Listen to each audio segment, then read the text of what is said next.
എല്ലാവർക്കും PSC ടോക്സിലേക്ക് സ്വാഗതം. ഇന്ന് 7ാം ക്ലാസ്സിൻ്റെ സോഷ്യൽ സയൻസ് ആണ് എടുക്കുന്നത്. 6ാമത്തെ ചാപ്റ്റർ ഇന്ത്യൻ ഉപഭൂഖണ്ഡം. ഈ ഒരു ചാപ്റ്ററിൽ ഇന്ത്യൻ ഉപഭൂഖണ്ഡത്തിലെ രാജ്യങ്ങൾ, അതുപോലെ അവിടുത്തെ കാലാവസ്ഥ, കൃഷി, ജനജീവിതം ഒക്കെയാണ് ചർച്ച ചെയ്യുന്നത്. അപ്പോൾ നമുക്ക് തുടങ്ങാം. ആദ്യമായിട്ട് ഭൂമിയുടെ കുറച്ച് പ്രത്യേകതകളാണ് പറയുന്നത്. ഭൂമിയെ സമുദ്രങ്ങളായിട്ടും വൻകരകളായിട്ടും വേർതിരിച്ചിരിക്കുന്നു. അപ്പോൾ ഭൂമിയുടെ 2/3 ഭാഗവും സമുദ്രമാണ്, ബാക്കി ഒരു ഭാഗം മാത്രമാണ് വൻകരകളായിട്ടുള്ളത്. ലോകത്തിലെ പ്രധാന സമുദ്രങ്ങളാണ് പസഫിക് സമുദ്രം, അറ്റ്ലാന്റിക് സമുദ്രം, ആർട്ടിക് സമുദ്രം, ഇന്ത്യൻ മഹാസമുദ്രം. അപ്പോൾ ഏറ്റവും വലിപ്പമേറിയത് ഏതാണ്? പസഫിക് ആണ്. വ്യത്യസ്ത ഭൂപ്രകൃതി വിഭാഗങ്ങളെ ഉൾക്കൊള്ളുന്ന വലിയ കരഭാഗമാണ് ഭൂഖണ്ഡം അഥവാ വൻകരകൾ, കോണ്ടിനെൻറ്റ്സ്. സമുദ്രങ്ങളാൽ ചുറ്റപ്പെട്ട വിസ്തൃതമായ കരഭാഗങ്ങളാണ് വൻകരകൾ. അപ്പോൾ വൻകരകളുടെ ഡെഫിനിഷനാണത്. സമുദ്രങ്ങളാൽ ചുറ്റപ്പെട്ടിരിക്കുന്നു, അത് വിസ്തൃതമായ കരഭാഗങ്ങളാണ്. അവയിൽ ഓരോ രാജ്യങ്ങളും ഉൾക്കൊള്ളുന്നു. വ്യത്യസ്ത രാജ്യങ്ങളും ഏതാണ്ട് ഒരേപോലത്തെ കാലാവസ്ഥയൊക്കെ ഉൾക്കൊള്ളുന്നവയാണ് വൻകരകൾ. വിശാലമായ കരയുടെ ഭാഗങ്ങളെ കരയുടെ കഷ്ണങ്ങൾ എന്ന അർത്ഥത്തിൽ ഭൂഖണ്ഡങ്ങൾ അഥവാ വൻകരകൾ എന്ന് വിളിക്കുന്നു. അപ്പോൾ കരയുടെ കഷ്ണങ്ങൾ എന്ന അർത്ഥത്തിലാണ് ഭൂഖണ്ഡങ്ങൾ, ഭൂമിയെ ഖണ്ഡിക്കുന്ന ഓരോരോ ഭാഗങ്ങൾ. അപ്പോൾ നമുക്ക് എത്ര വൻകരകളുണ്ട്? 7 വൻകരകളുണ്ട്. ഏഷ്യ, ആഫ്രിക്ക, വടക്കേ അമേരിക്ക, തെക്കേ അമേരിക്ക, അന്റാർട്ടിക്ക, യൂറോപ്പ്, ഓസ്ട്രേലിയ. അപ്പോൾ ആ വലിപ്പക്രമത്തിൻ്റെ അടിസ്ഥാനത്തിൽ അവിടെ കൊടുത്തിട്ടുണ്ട്. ഏറ്റവും വലിയ വൻകര ഏതാണ്? ഏഷ്യയാണ്. ഏറ്റവും ചെറുത് ഓസ്ട്രേലിയ ആണ്. അപ്പോൾ നമ്മുടെ ലോക മാപ്പ് അവിടെ കൊടുത്തിട്ടുണ്ട്, ഭൂഖണ്ഡങ്ങളും സമുദ്രങ്ങളും. അപ്പോൾ ആ ഒരു മാപ്പിൽ നോക്കിക്കഴിഞ്ഞാൽ ഏറ്റവും മുകൾ ഭാഗത്ത് ആർട്ടിക് മഹാസമുദ്രമുണ്ട്, ഏറ്റവും താഴത്തെ ധ്രുവ പ്രദേശത്ത് അന്റാർട്ടിക്കയുണ്ട്, ഇടത് ഭാഗത്തായിട്ട് പസഫിക് സമുദ്രം, വലത് ഭാഗത്തായിട്ട് ഇന്ത്യൻ മഹാസമുദ്രമൊക്കെ നമുക്ക് കാണാം. അതുപോലെ 7 വൻകരകളെയും അവിടെ ഡിനോട്ട് ചെയ്തിട്ടുണ്ട്. ലോകത്തിലെ ഏറ്റവും വലിയ വൻകരയാണ് ഏഷ്യ. രണ്ടാമത്തേത് ഏതാണ്? ആഫ്രിക്കയാണ്. ഏറ്റവും ചെറുത് ഓസ്ട്രേലിയ. ഇന്ത്യ സ്ഥിതി ചെയ്യുന്ന ഭൂഖണ്ഡം ഏഷ്യയാണ്. വൈവിധ്യമാർന്ന ഭൂപ്രകൃതി വിഭാഗങ്ങളും കാലാവസ്ഥയുമുള്ള വിശാല ഭൂഖണ്ഡ ഭാഗങ്ങളാണ് ഉപഭൂഖണ്ഡങ്ങൾ, സബ് കോണ്ടിനെൻറ്റ്സ്. അപ്പോൾ നിരവധി വൈവിധ്യമാർന്ന പ്രദേശങ്ങൾ, അതുപോലെ കാലാവസ്ഥ, ഇതൊക്കെ ഉൾക്കൊള്ളുന്ന വിശാലമായ ഭൂഖണ്ഡ ഭാഗങ്ങളാണ്. ഭൂഖണ്ഡങ്ങളുടെ ഭാഗങ്ങൾ എന്ന അർത്ഥത്തിൽ ഉപഭൂഖണ്ഡങ്ങൾ എന്ന് വേർതിരിച്ചിരിക്കുന്നു. അതിലും ഒരു ഉപഭൂഖണ്ഡത്തിൽ തന്നെ കുറേ രാജ്യങ്ങളുണ്ടാകാം. അപ്പോൾ ഇന്ത്യൻ ഉപഭൂഖണ്ഡത്തിൻ്റെ പ്രത്യേകതകൾ, ഭൂപ്രകൃതിയിൽ ഉൾപ്പെടുന്നവ എന്തൊക്കെയാണ്?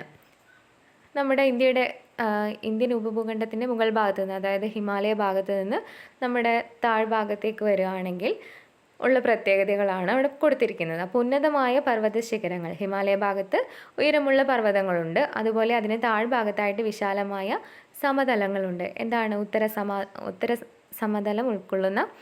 മഹാസമതലം ഉൾക്കൊള്ളുന്ന ആ ഒരു പ്രദേശം. പിന്നെ മരുഭൂമി പ്രദേശങ്ങൾ രാജസ്ഥാൻ മേഖലകളിലേക്ക് പോയാൽ ഥാർ മരുഭൂമിയുണ്ട്. അതുപോലെ പാകിസ്ഥാൻ മേഖലകളിലും മരുഭൂമി പ്രദേശങ്ങളുണ്ട്. പിന്നീട് കാഠിന്യമേറിയ ശിലകളാൽ നിർമ്മിതമായ പീഠഭൂമി പ്രദേശങ്ങൾ, പീഠഭൂമി നമ്മുടെ ഉപദ്വീപീയ പീഠഭൂമിയായിട്ട് ബന്ധപ്പെട്ട ഭാഗങ്ങൾ.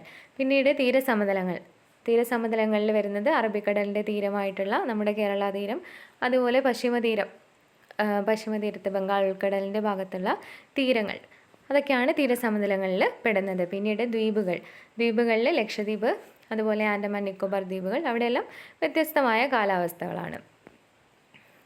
ഇനി നമുക്ക് ആ ഒരു ടേബിളിൽ ഭൂഖണ്ഡവും ഉപഭൂഖണ്ഡവും തമ്മിലുള്ള വ്യത്യാസങ്ങളും അതുപോലെ സാമ്യതകളും ഒക്കെയാണ് പറയുന്നത്. അപ്പോൾ വിശാലമായ കരയുടെ ഭാഗമാണ് ഭൂഖണ്ഡം, എന്നാൽ വിശാലമായ ഭൂഖണ്ഡ ഭാഗമാണ് ഉപഭൂഖണ്ഡം. ഭൂഖണ്ഡത്തിന് വലിപ്പം കൂടുതലാണ്. ഭൂഖണ്ഡത്തിൻ്റെ ഭാഗമായതുകൊണ്ട് തന്നെ ഉപഭൂഖണ്ഡത്തിന് വലിപ്പം കുറവാണ്. വിസ്തൃതമായ ഭൂപ്രകൃതി വിഭാഗങ്ങൾ 2 പ്രദേശങ്ങളിലും ഉൾക്കൊള്ളുന്നുണ്ട്. പിന്നെ പ്രകൃതിദത്ത അതിരുകളാൽ വേർതിരിക്കപ്പെടുന്ന ഭൂഭാഗമാണ് രണ്ടും. പ്രകൃതിദത്ത അതിരുകൾ കാരണം എന്താണ്? ഒരു ഭൂഖണ്ഡത്തിനെ നോക്കിയാൽ 4 പാടും കടലായിരിക്കും. ഉപഭൂഖണ്ഡത്തിനെ നോക്കിയാൽ കടലായിട്ടും അല്ലെങ്കിൽ മറ്റ് പർവ്വത നിരകളാലും ഒക്കെ വേർതിരിച്ചിരിക്കുന്നു. ഇന്ത്യൻ ഉപഭൂഖണ്ഡത്തിനെ നോക്കിക്കഴിഞ്ഞാൽ നമുക്കറിയാം 3 ഭാഗത്തും കടലിനാൽ ചുറ്റപ്പെട്ടിരിക്കുന്നു. മുകൾ ഭാഗത്ത് നമ്മുടെ ഹിമാലയ പർവ്വത പ്രദേശങ്ങളായിട്ട് വേർതിരിക്കപ്പെടുന്നു. ഇന്ത്യൻ ഉപഭൂഖണ്ഡത്തിലെ ഏറ്റവും വലിയ രാജ്യമാണ് ഇന്ത്യ. അപ്പോൾ നിരവധി രാജ്യങ്ങളുണ്ട് ഇന്ത്യൻ ഉപഭൂഖണ്ഡത്തിൽ. 7 രാജ്യങ്ങളാണുള്ളത്. അപ്പോൾ അതിൽ ഏറ്റവും വലുത് ഇന്ത്യയാണ്. ഏറ്റവും ചെറിയ രാജ്യം ഏതാണ്? മാലദ്വീപാണ്. ഇന്ത്യൻ ഉപഭൂഖണ്ഡത്തിൽ ഉൾപ്പെടുന്ന രാജ്യങ്ങൾ ഏതൊക്കെയാണ്? ഇന്ത്യ, പാകിസ്ഥാൻ, ബംഗ്ലാദേശ്, നേപ്പാൾ, മാലിദ്വീപ്, ഭൂട്ടാൻ, ശ്രീലങ്ക. അത് ഓർത്ത് വെക്കാനായിട്ട് MBBS പിൻ എന്ന് പഠിച്ചു വെച്ചാൽ മതി. എം മാലിദ്വീപ്, രണ്ട് ബി ഉണ്ട്, ബംഗ്ലാദേശും ഭൂട്ടാനും, പിന്നെ S Sri Lanka, B Pakistan, I India, N Nepal. അപ്പോൾ ഈ ഒരു കോഡ് ഓർത്ത് വെച്ചാൽ നമുക്ക് എണ്ണവും മാറിപ്പോവില്ല, രാജ്യങ്ങളും മാറിപ്പോവില്ല. അപ്പോൾ ഇതിൽ അഫ്ഗാനിസ്ഥാനും ചൈനയൊന്നും ഇല്ല, അവരൊക്കെ വേറെ തന്നെയാണ്. ഇന്ത്യൻ ഉപഭൂഖണ്ഡത്തിൻ്റെ ഭാഗമായ ദ്വീപരാഷ്ട്രങ്ങൾ ഏതൊക്കെയാണ്? മാലിദ്വീപും ശ്രീലങ്കയുമാണ്. ഇന്ത്യൻ ഉപഭൂഖണ്ഡത്തിലെ ദ്വീപസമൂഹങ്ങൾ ചോദിച്ചു കഴിഞ്ഞാൽ ലക്ഷദ്വീപ്, ആൻഡമാൻ നിക്കോബാർ തുടങ്ങിയവയാണ്. ഇന്ത്യൻ ഉപഭൂഖണ്ഡത്തിൻ്റെ അതിർത്തികൾ, അപ്പം വടക്ക് ഭാഗത്ത് എന്താണ്? ഹിമാലയമുണ്ട്. കിഴക്ക് ഭാഗത്ത് അരക്കൻ പർവ്വതനിരകൾ, അരക്കൻ യോമ അറിയില്ലേ? അപ്പോൾ അരക്കൻ യോമ നേപ്പാളിൻ്റെ ആ ഭാഗത്താണ്. കിഴക്ക് ഭാഗത്തായിട്ട് അരക്കൻ പർവ്വതനിരകൾ. പിന്നീട് പടിഞ്ഞാറ് ഭാഗത്ത് ഹിന്ദുക്കുഷ് പർവ്വതനിരയാണുള്ളത്. പാകിസ്ഥാനെയും ഇന്ത്യയെയും വേർതിരിക്കുന്ന പർവ്വതനിരയാണ് ഒരു ഭാഗത്ത്, പടിഞ്ഞാറ് ഭാഗത്ത് മാത്രം. കര അതിർത്തി പങ്കിടുന്ന ഭാഗങ്ങളും ഉണ്ട്. തെക്ക് ഭാഗത്താണെങ്കിൽ ഏതാണ്? ഇന്ത്യൻ മഹാസമുദ്രമാണ്. ഒരു രാജ്യത്തിൻ്റെ പേരിൽ അറിയപ്പെടുന്ന ഏക സമുദ്രമാണ് ഇന്ത്യൻ മഹാസമുദ്രം. ഹിന്ദുക്കുഷ് പർവ്വതനിര സ്ഥിതി ചെയ്യുന്ന രാജ്യം പാകിസ്ഥാൻ. ഹിമാലയം വ്യാപിച്ചു കിടക്കുന്ന രാജ്യങ്ങൾ ഏതൊക്കെയാണ്? ഇന്ത്യ, നേപ്പാൾ, ഭൂട്ടാൻ. ലോകത്തിലെ ഏറ്റവും ഉയരമേറിയ കൊടുമുടികൾ സ്ഥിതി ചെയ്യുന്ന പർവ്വതനിരയാണ് ഹിമാലയം. അതായത് എവറസ്റ്റൊക്കെ ഹിമാലയത്തിലാണ്. ലോകത്തിലെ ഏറ്റവും വലിയ കൊടുമുടിയായ മൗണ്ട് എവറസ്റ്റ് സ്ഥിതി ചെയ്യുന്ന രാജ്യം നേപ്പാൾ. മൗണ്ട് എവറസ്റ്റ് സ്ഥിതി ചെയ്യുന്നത് ഹിമാലയ നിരകളിലാണ്. അടുത്തതായിട്ട് പാമീർ പീഠഭൂമി. ഏഷ്യ ഭൂഖണ്ഡത്തിൻ്റെ തെക്കു ഭാഗത്തെ മറ്റു ഭാഗങ്ങളിൽ നിന്നും ഭൂമിശാസ്ത്രപരമായി വേർതിരിക്കുന്നത് പാമീർ പീഠഭൂമിയാണ്. പാമീർ പീഠഭൂമിക്കൊരു സവിശേഷതയുണ്ട്, ഒരു വിശേഷണമുണ്ട്. എന്താണ്? ലോകത്തിൻ്റെ മേൽക്കൂര എന്ന് അറിയപ്പെടുന്നു. പാമീർ പീഠഭൂമി സ്ഥിതി ചെയ്യുന്ന രാജ്യം താജിക്കിസ്ഥാനാണ്. പാമീറിൽ സംഗമിക്കുന്ന പർവ്വതനിരകൾ ടിയാൻഷാൻ, കാരക്കോറം, കുൻലുൻ, ഹിന്ദുക്കുഷ്. അപ്പോൾ ഇത്രയും പർവ്വതനിരകൾ പാമീറിൽ സംഗമിക്കുന്നവയാണ്. അപ്പോൾ പാമീർ പീഠഭൂമിയെക്കുറിച്ചുള്ള ഈ ഒരു 4 പോയിൻറ്റും ഇമ്പോർട്ടൻ്റ് ആണ്.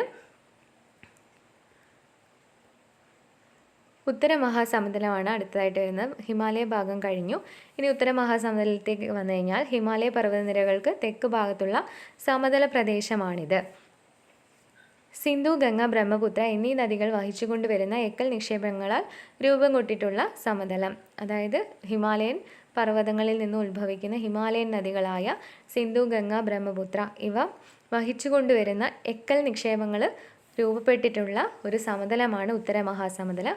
നമുക്കറിയാം ഏറ്റവും കൂടുതൽ കൃഷിയൊക്കെയുള്ള മേഖലയാണ് ഉത്തര മഹാസമുദ്രം. കാരണം എന്താണ്? കൃഷിക്ക് ഏറ്റവും അനുയോജ്യമായ മണ്ണാണ് എക്കൽ മണ്ണ്. എക്കൽ മണ്ണിൻ്റെ ധാരാളം നിക്ഷേപം ആ മേഖലയിൽ കാണപ്പെടുന്നു. അപ്പോൾ ആ മേഖലയിൽ ഉൾപ്പെടുന്ന സംസ്ഥാനങ്ങൾ ഏതൊക്കെയാണ്? രാജസ്ഥാൻ, പഞ്ചാബ്, ഹരിയാന, ഉത്തർപ്രദേശ്, ബീഹാർ, പശ്ചിമ ബംഗാൾ. അങ്ങനെ 6 സംസ്ഥാനങ്ങളാണ് ആ ഒരു മേഖലയിലുള്ളത്. അതിൽ ഏറ്റവും കൂടുതൽ ഒക്യുപ്പൈ ചെയ്യുന്നത് ഉത്തർപ്രദേശിലാണ്. ഇന്ത്യയിൽ ജനസംഖ്യ കൂടുതലുള്ള പ്രദേശമാണ് ഉത്തര മഹാസമുദ്രം. ഉത്തര മഹാസമുദ്രത്തിലെ പടിഞ്ഞാറ് ഭാഗത്ത് മഴ തീരെ കുറവാണ്. ഏതാണ് പടിഞ്ഞാറ് ഭാഗം? നമ്മുടെ രാജസ്ഥാൻ്റെ ഭാഗമാണ്. അതുകൊണ്ട് തന്നെയാണ് അവിടെ മരുഭൂമിയായിട്ട് രൂപപ്പെട്ടിട്ടുള്ളത്. ഉത്തര മഹാസമതലം ഇന്ത്യൻ ഉപഭൂഖണ്ഡത്തിൻ്റെ കിഴക്ക് മുതൽ പടിഞ്ഞാറ് വരെ വ്യാപിച്ച് കിടക്കുന്നു. അപ്പോൾ കിഴക്ക് മുതൽ പടിഞ്ഞാറ് വരെയുള്ള ആ ഒരു മേഖലയിൽ 6 സംസ്ഥാനങ്ങളിലായിട്ട് വ്യാപിച്ച് കിടക്കുന്നു. ഉത്തരേന്ത്യൻ സമതലങ്ങളുടെ സവിശേഷതകൾ: ഫലഭൂഷ്ടമായ മണ്ണ്, നിരപ്പാർന്ന ഭൂപ്രദേശം, നദികളാൽ ജലസമൃദ്ധമാണ്, ജനനിബിഡമാണ്. ഇത്രയും പ്രത്യേകതകളാണ് ഉത്തര മഹാസമുദ്രത്തിന് ഉള്ളത്. അടുത്ത ഏരിയ ഏതാണ്? ഉപദ്വീപീയ പീഠഭൂമി. ഉത്തര മഹാസമുദ്രത്തിൻ്റെ തെക്കുഭാഗമാണ് ഉപദ്വീപീയ പീഠഭൂമി. ഉത്തര മഹാസമുദ്രത്തിനും തീരപ്രദേശത്തിനും ഇടയിൽ സ്ഥിതി ചെയ്യുന്ന ഭൂപ്രദേശം. ഉപദ്വീപീയ സമുദ്രനിരപ്പിൽ നിന്നുമുള്ള ഏകദേശ ഉയരം. ഇപ്പോൾ ഉപദ്വീപീയ പീഠഭൂമിക്ക് സമുദ്രനിരപ്പിൽ നിന്നും 150 മുതൽ 900 മീറ്റർ വരെയാണ് ഏകദേശമായിട്ടുള്ള ഉയരം. ഉപദ്വീപീയ പീഠഭൂമിയുടെ ആകൃതി ത്രികോണാകൃതിയിലാണ് കാണപ്പെടുന്നത്. അപ്പോൾ 150 മുതൽ 900 മീറ്റർ വരെ സമുദ്രനിരപ്പിൽ നിന്നും ഉയരം, അത് ഇമ്പോർട്ടൻ്റ് ആയ ഒരു വസ്തുതയാണ്. ഉപദ്വീപീയ പീഠഭൂമിയുടെ വടക്കു പടിഞ്ഞാറായി ഇന്ത്യയിലും പാകിസ്ഥാനിലും വ്യാപിച്ചു കിടക്കുന്ന വരണ്ട ഭൂപ്രദേശമാണ് താർ മരുഭൂമി. അപ്പോൾ അങ്ങോട്ട് മഴ കുറവാണെന്നൊക്കെ നമ്മൾ നേരത്തെ പറഞ്ഞു. അപ്പോൾ താർ മരുഭൂമി ഇന്ത്യയിലും പാകിസ്ഥാനിലുമായിട്ട് വ്യാപിച്ചു കിടക്കുന്നു. താർ മരുഭൂമിയിലെ സ്വാഭാവിക സസ്യജാലങ്ങൾ: കള്ളിമുൾ ചെടികൾ, കുറ്റിച്ചെടികൾ. മഴ കുറവായതുകൊണ്ട് തന്നെ കള്ളിമുൾ ചെടികളൊക്കെയാണ് കൂടുതൽ. ഉപദ്വീപീയ പീഠഭൂമിയുടെ ഭാഗമായ പർവ്വതനിരകൾ: വിന്ധ്യ, സത്പുര, ആരവല്ലി, പശ്ചിമഘട്ടം, പൂർവ്വഘട്ടം. ഉപദ്വീപീയ പീഠഭൂമിയുടെ ഏറ്റവും ഉയരം കൂടിയ ഭാഗമാണ് ആനമുടി. ആനമുടിയുടെ ഉയരം എത്രയാണ്? 2695 മീറ്റർ. അത് ചോദിക്കാറുണ്ട്. ഉപദ്വീപീയ പീഠഭൂമിയുടെ ഏറ്റവും ഉയരം കൂടിയ ഭാഗമാണ് ആനമുടി. അതായത് വടക്കേ ഭാഗം, നമ്മുടെ ഹിമാലയ പ്രദേശം കഴിഞ്ഞു കഴിഞ്ഞാൽ നമ്മൾ ഉപദ്വീപ് നോക്കിക്കഴിഞ്ഞാൽ നമ്മുടെ ആനമുടിയാണ് ഉയരമുള്ള ഭാഗം. അത് കഴിഞ്ഞ് മീശപ്പുലിമലയാണ് രണ്ടാം സ്ഥാനത്ത്. ഉപദ്വീപീയ പീഠഭൂമിയുടെ ഭാഗമായ സംസ്ഥാനങ്ങൾ: മധ്യപ്രദേശ്, ജാർഖണ്ഡ്, ഛത്തീസ്ഗഡ് എന്നീ സംസ്ഥാനങ്ങളും കർണാടക, തമിഴ്നാട്, രാജസ്ഥാൻ, ആന്ധ്രാപ്രദേശ്, ഒഡീഷ, പശ്ചിമ ബംഗാൾ എന്നീ സംസ്ഥാനങ്ങളിലെ ചില പ്രദേശങ്ങളും. അപ്പോൾ പൂർണ്ണമായും ഉൾക്കൊള്ളുന്നത് മധ്യപ്രദേശ്, ജാർഖണ്ഡ്, ഛത്തീസ്ഗഡ് എന്നിവയാണ്. ഇനി തീരസമതലങ്ങൾ. തീരസമതലത്തിൽ നമ്മുടെ ഇന്ത്യയുടെ കടൽ തീര ദൈർഘ്യം എത്രയാണ്? 6100 കിലോമീറ്ററാണ് കടൽ തീര ദൈർഘ്യം. ടോട്ടൽ കൂട്ടുമ്പോഴാണ് കേട്ടോ. ലക്ഷദ്വീപും ആൻഡമാൻ നിക്കോബാറും എല്ലാം കൂടി കൂട്ടിയിട്ടാണ് 6100 വരുന്നത്. ഇന്ത്യൻ ഉപദ്വീപ് മാത്രം കൺസിഡർ ചെയ്യുകയാണെങ്കിൽ 7516 അതിൻ്റെ ഒരു ഫാക്റ്റ്. ബംഗാൾ ഉൾക്കടലിനോട് ചേർന്ന തീരപ്രദേശമാണ് കിഴക്കൻ തീരം. അറബിക്കടലിനോട് ചേർന്ന തീരപ്രദേശമാണ് പടിഞ്ഞാറൻ തീരം. പടിഞ്ഞാറൻ തീരസമതലത്തിൻ്റെ വീതി കിഴക്കൻ തീരസമതലത്തെ അപേക്ഷിച്ച് കുറവാണ്. അപ്പോൾ പടിഞ്ഞാറ് ഭാഗം, നമ്മുടെ ഭാഗം വീതി കുറവാണ്. കിഴക്കൻ തീരത്തിനാണ് കൂടുതൽ വീതിയുള്ളത്. പടിഞ്ഞാറൻ തീരസമുദ്രത്തിലെ പ്രധാന കൃഷി ഇനങ്ങളാണ് തെങ്ങും നെല്ലും. കിഴക്കൻ തീരസമുദ്രത്തിലെ ജനങ്ങളുടെ പ്രധാന തൊഴിൽ മത്സ്യബന്ധനം. ഇന്ത്യൻ ഉപഭൂഖണ്ഡത്തിന് ദൈർഘ്യമേറിയ തീരപ്രദേശമാണുള്ളത്. നമുക്കറിയാം 3 ഭാഗങ്ങളും കടലാണ്. അപ്പം ദൈർഘ്യമേറിയ തീരപ്രദേശമുണ്ട്. അപ്പോൾ കിഴക്കൻ തീരസമതലവും പടിഞ്ഞാറൻ തീരസമതലവും തമ്മിലുള്ള ആ ഒരു വ്യത്യാസം വീതിയുടെ കാര്യത്തിലും പിന്നെ കൃഷി ആ ഒരു വ്യത്യാസം പഠിച്ചു വെക്കണം, ചോദിക്കാറുണ്ട്. പ്രസ്താവന ടൈപ്പിൽ ചോദിക്കുന്ന ഒരു ക്വസ്റ്റ്യനാണ്. ഇനി കാലാവസ്ഥ നമ്മുടെ ഇന്ത്യയിലെ കാലാവസ്ഥയെക്കുറിച്ചാണ് പറയുന്നത്. കാലാവസ്ഥയെ സ്വാധീനിക്കുന്ന ഘടകങ്ങൾ ഏതൊക്കെയാണ്? അക്ഷാംശ സ്ഥാനം, സമുദ്രനിരപ്പിൽ നിന്നുള്ള ഉയരം, ഭൂപ്രകൃതി, സമുദ്രത്തിൻ്റെ സാമീപ്യം, കാറ്റ്. ഇതൊക്കെയാണ് കാലാവസ്ഥയെ സ്വാധീനിക്കുന്നത്. ഒരു പ്രദേശത്തെ കാലാവസ്ഥ ഇതൊക്കെ സ്വാധീനിക്കുന്നു. ഉത്തരായന രേഖയ്ക്ക് വടക്ക് ഭാഗത്തെ കാലാവസ്ഥ മിതോഷ്ണ കാലാവസ്ഥയാണ്. ഉത്തരായന രേഖയുടെ തെക്ക് ഭാഗത്തെ കാലാവസ്ഥ ഉഷ്ണകാലാവസ്ഥ. നമ്മുടെ ഇന്ത്യയിലൂടെ ഉത്തരായന രേഖ കടന്നു പോകുന്നുണ്ട്. അപ്പോൾ ഉത്തരായന രേഖയെ അടിസ്ഥാനമാക്കിയാൽ വടക്കു ഭാഗത്തേക്ക് മിതോഷ്ണ കാലാവസ്ഥയും തെക്ക് ഭാഗത്തേക്ക് ഉഷ്ണകാലാവസ്ഥയുമാണ്.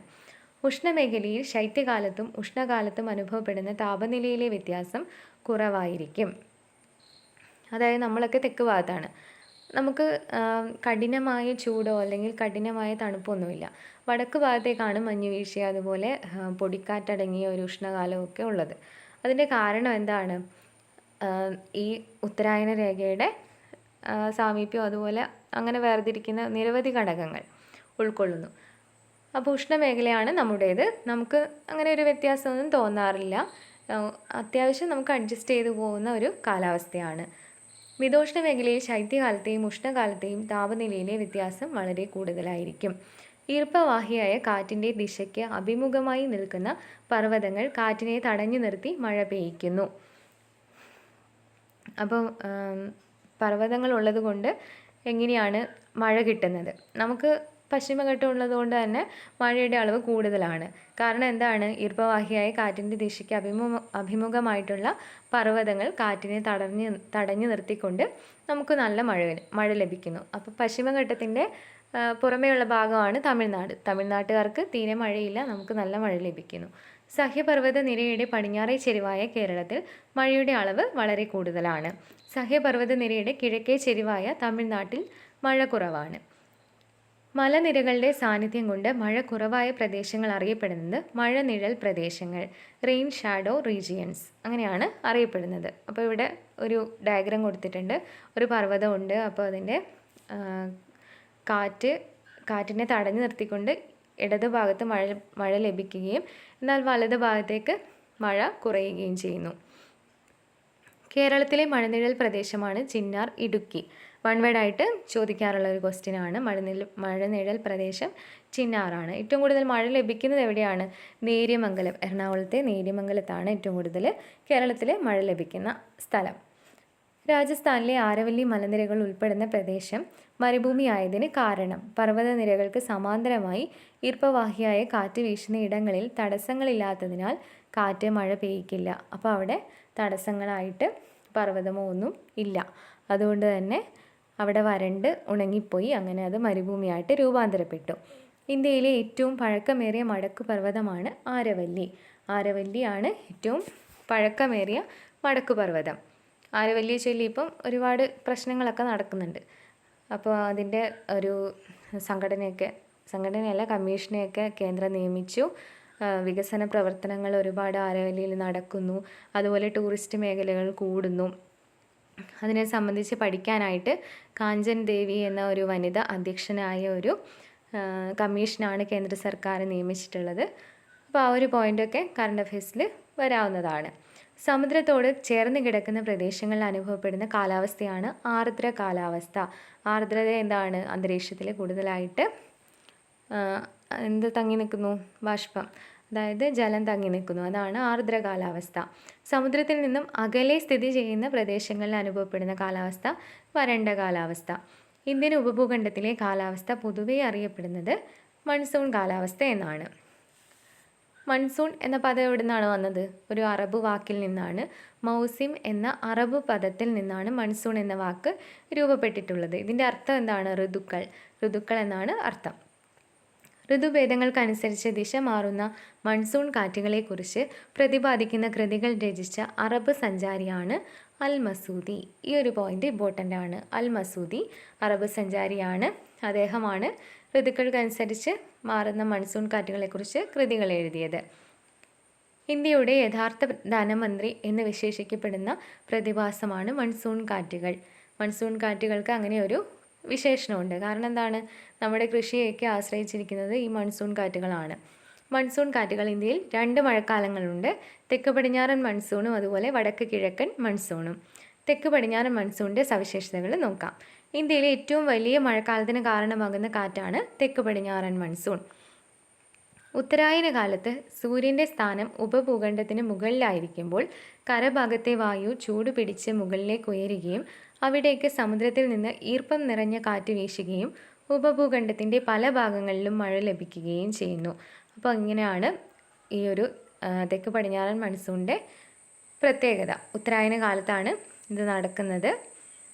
ഇപ്പോൾ സൂര്യൻ്റെ സ്ഥാനം ഉപഭൂഖണ്ഡത്തിന് മുകളിലായിരിക്കുമ്പോൾ കരഭാഗത്തെ വായു ചൂട് പിടിച്ച് മുകളിലേക്ക് പോകുന്നു. അങ്ങനെ അവിടെ കൂടുതൽ ബാഷ്പീകരണമൊക്കെ നടക്കുന്നു. അങ്ങനെ പല ഭാഗത്തും കൂടുതലായിട്ട് മഴ ലഭിക്കുന്നു. ഇതിൻ്റെ കാലയളവ് എപ്പോഴാണ്? മെയ് ജൂൺ മാസങ്ങളിൽ തെക്ക് പടിഞ്ഞാറൻ ദിശയിൽ ഇന്ത്യൻ സമുദ്രത്തിൽ നിന്നും ഇന്ത്യൻ ഉപഭൂഖണ്ഡത്തിലേക്ക് വീശുന്ന കാറ്റുകളാണ് തെക്ക് പടിഞ്ഞാറൻ മൺസൂൺ കാറ്റ്. മെയ് ജൂൺ മാസങ്ങളിലാണ് പ്രധാനമായിട്ട് ഈ കാറ്റുകളുള്ളത്. ജൂൺ ടു സെപ്റ്റംബർ ആണ് നമ്മൾ ഈ തെക്ക് പടിഞ്ഞാറൻ മൺസൂണിൻ്റെ കാലയളവ് പറയാറ്. കേരളത്തിൽ തെക്ക് പടിഞ്ഞാറൻ മൺസൂൺ കാലം അറിയപ്പെടുന്നത് കാലവർഷം അല്ലെങ്കിൽ ഇടവപ്പാതി. അപ്പോൾ രണ്ടും തെക്ക് പടിഞ്ഞാറൻ മൺസൂണിൻ്റെ മറ്റ് പേരുകളാണ്. കാലവർഷം അല്ലെങ്കിൽ ഇടവപ്പാതി. ഇങ്ങനെ ചോദിക്കാറുണ്ട് കേട്ടോ. കാലവർഷം ഏത് കാലയളവാണെന്ന് ചോദിക്കാറുണ്ട്. അതുപോലെ ഇടവപ്പാതി എന്നറിയപ്പെടുന്ന കാലം ഏതാണെന്ന് ചോദിക്കാറുണ്ട്. ഇന്ത്യയിലെ ഏറ്റവും കൂടുതൽ മഴ ലഭിക്കുന്ന പ്രദേശമാണ് മൗസിൻഡ്രം, മേഘാലയ. ഇപ്പോൾ മുമ്പ് ചിറാപുഞ്ചി ആയിരുന്നു, ഇപ്പം മൗസിൻഡ്രമാണ്. മൗസിൻഡ്രത്തിൻ്റെ പുതിയ പേരാണ് സോഹ്ര. അത് ഇമ്പോർട്ടൻ്റ് ആയ ഒരു പോയിൻ്റാണ്. സോഹ്ര എന്നാണ് പുതിയ പേര്. ഇനി ഉത്തരായന രേഖ. ഭൂമിയുടെ 23.5 ഡിഗ്രി വടക്കുള്ള അക്ഷാംശ രേഖയാണ് ഉത്തരായന രേഖ, ട്രോപ്പിക് ഓഫ് ക്യാൻസർ. അപ്പോൾ അതാണ് നമ്മുടെ ഇന്ത്യയിലൂടെ കടന്നു പോകുന്നത്. ഭൂമിയുടെ 23.5 ഡിഗ്രി തെക്കുള്ള അക്ഷാംശ രേഖയാണ് ദക്ഷിണായന രേഖ. സൂര്യൻ്റെ ആപേക്ഷിക സ്ഥാനം ഉത്തരായന രേഖയ്ക്കും ദക്ഷിണായന രേഖയ്ക്കും ഇടയിൽ മാറിക്കൊണ്ടിരിക്കുന്ന പ്രതിഭാസമാണ് അയനം. അപ്പോൾ അയനം എന്നത് സൂര്യൻ്റെ ആപേക്ഷിക സ്ഥാനം ഈ 2 രേഖകൾക്കിടയിൽ മാറിക്കൊണ്ടിരിക്കുന്നു. സൂര്യൻ്റെ അയനത്തെ സ്വാധീനിക്കുന്ന ഘടകങ്ങൾ അല്ലെങ്കിൽ സൂര്യന് സ്ഥാനമാറ്റം ഉണ്ടാകുന്നതായി അനുഭവപ്പെടുന്നതിനുള്ള കാരണങ്ങൾ ഭൂമിയുടെ പരിക്രമണവും ഭൂമിയുടെ അച്ചുതണ്ടിൻ്റെ ചെരിവുമാണ്. അപ്പോൾ അതാണ് സൂര്യൻ്റെ സ്ഥാനം മാറുന്നതെന്ന് നമുക്ക് തോന്നാൻ കാരണം. ഇന്ത്യയിൽ വേനൽക്കാലം ആരംഭിക്കുന്നത് സൂര്യൻ്റെ ഉത്തരായന കാലത്താണ്. ഇന്ത്യയിൽ ഏറ്റവും കുറവ് മഴ ലഭിക്കുന്ന പ്രദേശമാണ് ലേ അല്ലെങ്കിൽ ലഡാക്ക്. ലഡാക്കിലെ ലേ ആണ് ഏറ്റവും കുറവ് മഴ ലഭിക്കുന്ന സ്ഥലം.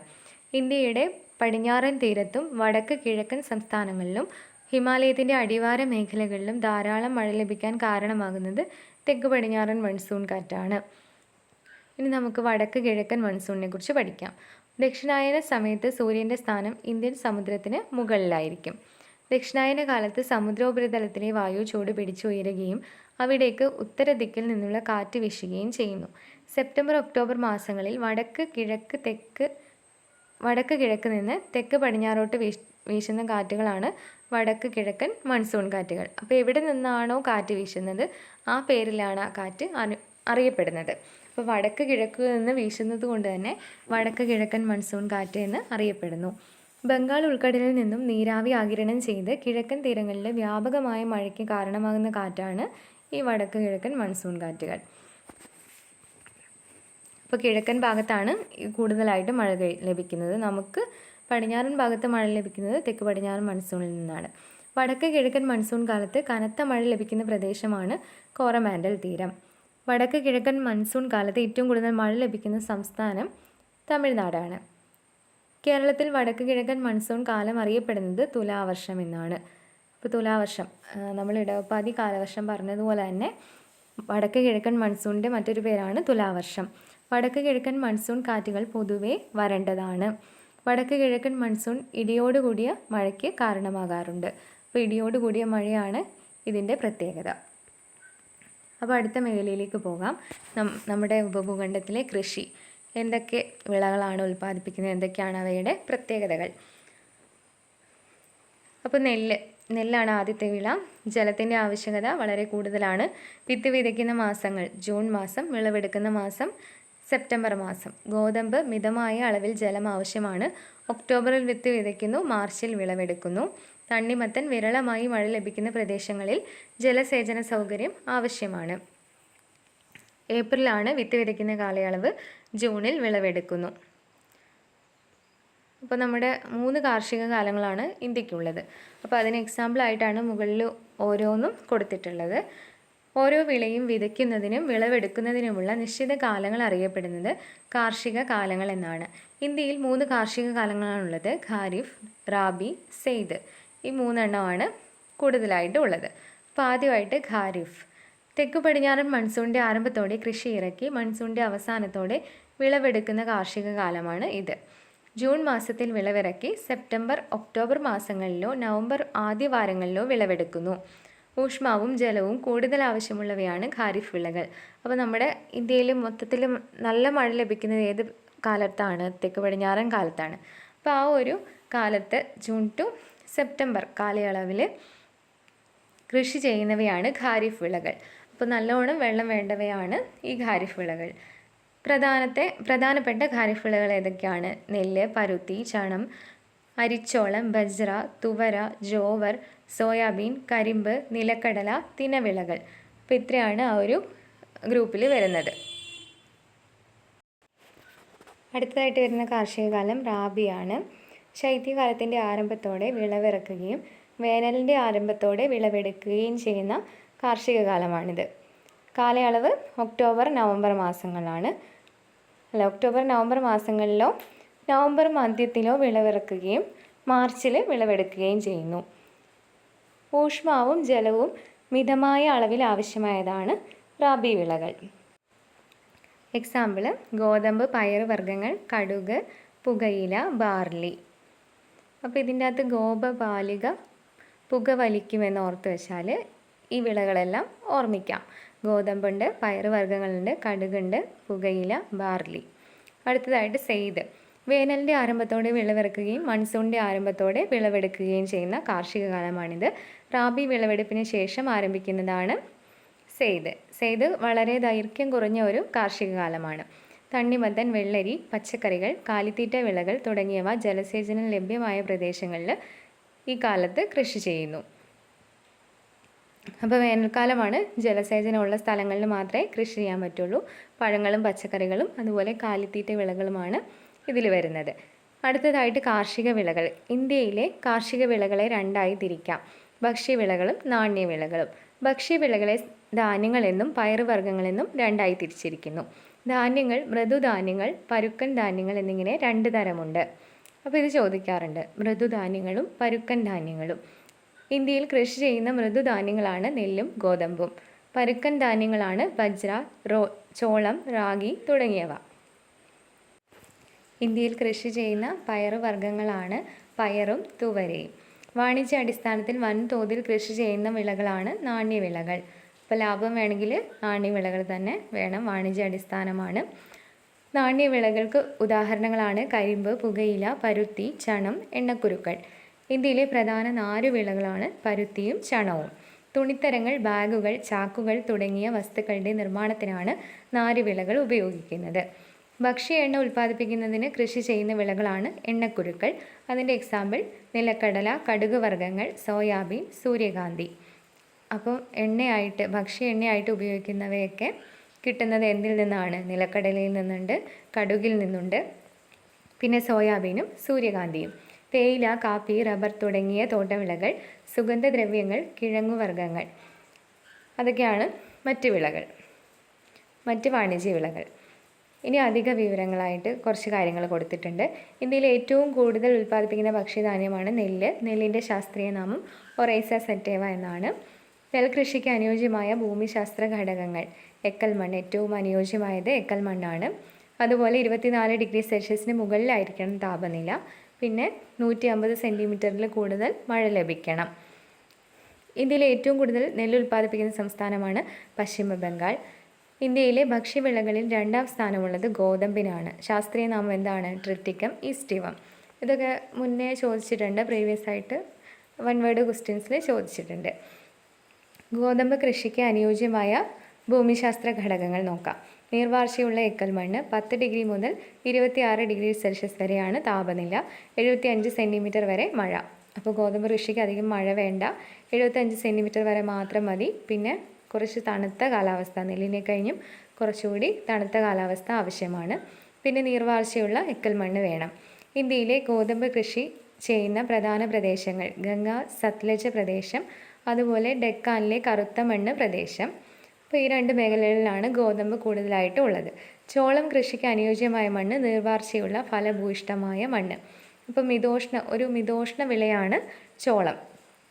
അത് ചോദിക്കാറുണ്ട്. ഉഷ്ണകാലത്തും ശീതകാലത്തും ഒരുപോലെ കൃഷി ചെയ്യാൻ പറ്റുന്ന ഒരു വിളയാണ് ചോളം. നീർവാർച്ചയുള്ള ഫലഭൂയിഷ്ഠ മണ്ണാണ് ആവശ്യം. പിന്നെ ശരാശരി വാർഷിക മഴ 75 സെൻറ്റിമീറ്ററാണ്. ഗോതമ്പിൻ്റെ പോലെ തന്നെയാണ് ചോളത്തിനും. യൂണിവേഴ്സൽ ഫൈബർ എന്ന് വിശേഷിപ്പിക്കപ്പെടുന്ന നാണ്യവിളയാണ് പരുത്തി. ഗോൾഡൻ ഫൈബർ ചോദിച്ചാൽ ഏതാണ്? ചണമാണ്. പരുത്തി കൃഷിക്ക് അനുയോജ്യമായ ഭൂമിശാസ്ത്ര ഘടകങ്ങൾ. മഞ്ഞുവീഴ്ചയില്ലാത്ത വളർച്ചാകാലം, 20 ഡിഗ്രി സെൽഷ്യസ് മുതൽ 30 ഡിഗ്രി സെൽഷ്യസ് വരെ താപനില, ചെറിയ തോതിൽ വാർഷിക വർഷപാതം. ഏറ്റവും അനുയോജ്യമായ മണ്ണ് കറുത്ത മണ്ണാണ്. പരുത്തി കൃഷിക്ക് അനുയോജ്യമായത് കറുത്ത പരുത്തി മണ്ണ്, പേരിൽ തന്നെ ഉണ്ട്. ലോകത്തിൽ ചണം ഉൽപ്പാദനത്തിൽ മുന്നിൽ നിൽക്കുന്ന രാജ്യമാണ് ഇന്ത്യ. സുവർണ്ണ നാര്, അതായത് ഗോൾഡൻ ഫൈബർ എന്നറിയപ്പെടുന്നത് ചണമാണ്. കരിമ്പിൻ്റെയും പഞ്ചസാരയുടെയും ഉൽപ്പാദനത്തിൽ 1ാം സ്ഥാനത്തുള്ള സംസ്ഥാനം ഉത്തർപ്രദേശ്. പുതിയ കണക്ക് പ്രകാരം പഞ്ചസാര കൂടുതൽ ഉൽപ്പാദിപ്പിക്കുന്നതിലും ഇന്ത്യ 1ാം സ്ഥാനത്തിലേക്ക് വന്നിട്ടുണ്ട്. അപ്പോൾ ഈ ഒരു ചാപ്റ്റർ ഇവിടെ കഴിഞ്ഞു. കാർഷിക കാലങ്ങളിലാണെങ്കിലും അതുപോലെ ഭൂമിശാസ്ത്രപരമായ സവിശേഷതകളിൽ നിന്നാണെങ്കിലും കുറച്ചൊക്കെ ക്വസ്റ്റ്യൻസ് വരാൻ സാധ്യതയുള്ള ഒരു ചാപ്റ്ററാണ്. ഇതിൽ നിന്ന് പുതിയ തരത്തിലേക്ക് നമ്മുടെ മൃദുധാന്യങ്ങൾ അതുപോലെ പരുക്കൻ ധാന്യങ്ങൾ അത് മുന്നേ ചോദിച്ചിട്ടുണ്ട്. അപ്പോൾ പെട്ടെന്ന് കാണുമ്പോൾ നമ്മൾ വിചാരിക്കും ഈ ക്ലാസിഫിക്കേഷനൊന്നും നമ്മൾ ധാന്യങ്ങളുടെ കൂട്ടത്തിൽ കണ്ടിട്ടില്ലല്ലോ എന്ന്. പക്ഷേ SCERTയിൽ ഇങ്ങനെ കൊടുത്തിട്ടുള്ളത് കൊണ്ട് തന്നെ ചോദിക്കാറുണ്ട്. അപ്പോൾ ഈ ഒരു ചാപ്റ്റർ പഠിച്ചു വെക്കാം. അടുത്ത ക്ലാസ്സുമായിട്ട് വീണ്ടും കാണാം. താങ്ക്